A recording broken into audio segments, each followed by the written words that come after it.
Thus began the cooking competition. With 3 chefs wagering their own arms, the tension grew even heavier. Ji Young pondered deeply, wondering what dish she should prepare.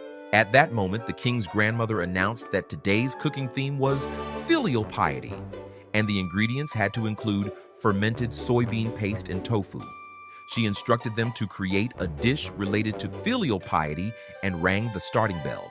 Ji Young thought back to the soybean paste pasta her father had made when she was a child. Of course, pasta didn't exist in those days, but she believed that creating a dish from the future would be unique, delicious, and give her a winning chance. Soon, the scramble for ingredients began. The 2 male chefs quickly grabbed everything, leaving Ji Young short on supplies. She asked someone in the palace for help and managed to get the ingredients, learning more about the king's grandmother in the process. The king's grandmother could never forget the taste of the soybean soup she had as a child. She had instructed many chefs to recreate it, but until now, no one had been able to replicate the flavor. Then the minister told Ji Young that the king's grandmother had said she had never yet experienced the refreshing umami flavor she remembered from her childhood. Ji Young recalled the refreshing umami flavor and returned to the cooking contest, ready to start her dish. Each chef had 2 hours to complete their creation. As the cooking began, even the previously friendly male chefs competed fiercely. Ji Young suddenly remembered something and asked Gilgium to fetch it. Seeing this, the queen ordered Gilgium to be obstructed. After many trials, Gilgium finally brought it, but her body was battered.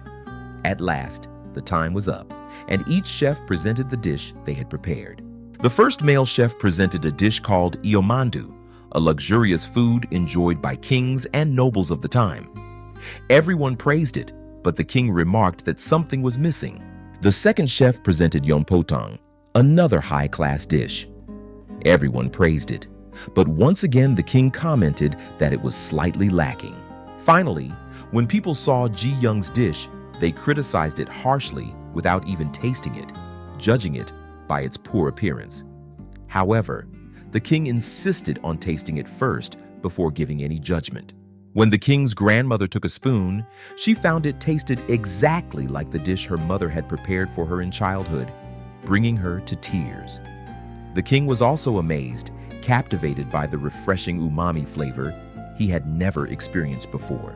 Then the king declared that the winner was already decided and ordered the 2 losing chefs to have one of their arms cut off. Everyone tried to stop him, and the grandmother also persuaded the king, allowing them to remain unharmed.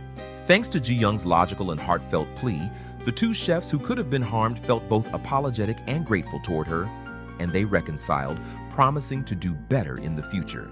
On his way back to his room, the king suddenly realized the death of his mother and today's cooking contest were part of the queen's scheme. He went to confront the queen's maid Sukwan, but due to a headache, he returned to his room. That evening, Ji Young prepared dinner for the king, deciding to make the soybean paste pasta she had planned for the cooking contest. Everyone admired her cooking skills, and she presented the dish to the king. The king ordered everyone else to leave, leaving only Ji Young to help him eat. Naturally, he asked about her family and where she lived, but Ji Young insisted that she was a woman from 500 years in the future, leaving the king dumbfounded. However, as Ji Young shared various historical stories from the past, the king gradually began to believe her and asked about his own fate. Ji Young couldn't bring herself to tell him that he would become a hot-tempered tyrant and meet an unhappy end, but she cautioned him to be careful with those close to him. At the end of a long day, just as Ji Young had fallen asleep, a minister woke her. She was asked to cook for the king, who had been drinking excessively due to various stresses and was consuming alcohol without any food. And she went out again. By the time Ji Young brought the food to the king, he was already drunk. Upon seeing her, a single tear rolled down his cheek, and he pulled Ji Young into an embrace, collapsing beside her. Ji Young lay there, her eyes locked on his, and slowly the king opened his eyes. With a gentle, lingering moment, he leaned in and pressed his lips to hers.